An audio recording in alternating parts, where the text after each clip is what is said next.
Hvala, Rozalije. Zate, zame je resničnost preprosta. Resničnost je, da obstajamo, da obstaja ta dih.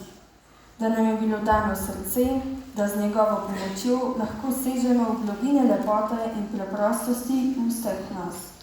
Na oder vabimo, da podeli z nami besedo za naša srca gospo Alenko Petek, generalno tajnico Škofijske Karitas Ljubljana.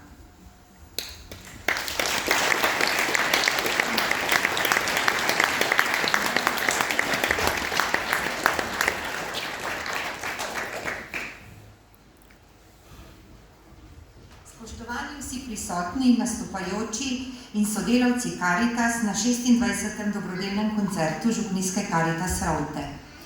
Letošnje geslo tedna Karitas je Poti do srca. Te so lahko zelo različne.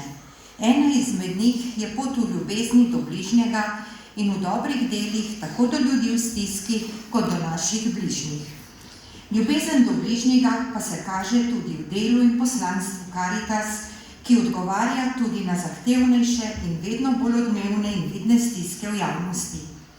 Pot do srca ne smemo zapirati s presodki, oznakami, stigmatizacijo, strahovi, izgovori. Prav Karitas je tista, ki presodke razbija in obravnava človeka ter mu prisluhne v vsem njegovih slabih in dobrih lastnostih.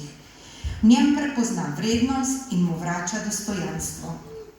To ste v Župnijski Karitas dokazali v vseh teh letih delovanja za pomoč ljudem v stiski. To kažete tudi danes z organizacijo dobrodelnega koncerta, ki združuje kraj, ljudi in prosilcev eno. Združuje v empatičnosti, solidarnosti in pripravljenosti pomagati. Medosebne vezi in povezanost so najboljše zdravilo za preprečevanje stisk in znamenje odprtih poti do srca.